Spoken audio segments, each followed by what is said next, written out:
Hi guys, it's Lexi here to talk about my blog. Yeah. We've been learning a lot of really interesting things, and the thing this past few weeks of class, and what's most interesting for me is all the stuff about our genes. This is interesting to me because of my own genetic history. My mom was too old to conceive, so she had an egg donor, and they mixed the egg with my dad's sperm and then implanted it into my mom. So genetically, I'm not related to her, but biologically, she's still my mom, and this raises a lot of questions for me. Um, we also have been learning about the epigenome, and the epigenome can be affected by what we do and the environment around us. So I started to wonder, how did my mom's epigenome affect my genome, and what really played a part in that? We have also been learning about transgenerational responses.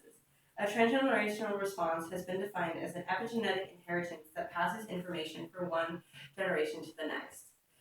We looked at this in the village in Sweden, or Switzerland maybe, but in this really isolated village where people were famished, and then depending on how much they ate when their grandparents' generation depended on it determined how the next two or the grandchildren of that generation, what diseases they had and affected that. I'm wondering um, how that affects me since I don't know my genetic mom, and how that might have changed with being exposed to my mom's epigenomes.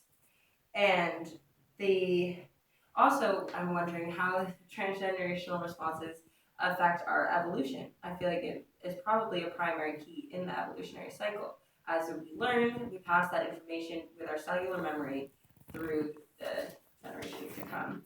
And lastly, in Ghost of My Genes, they talk about sickle cell disorders along with sickle cell disease.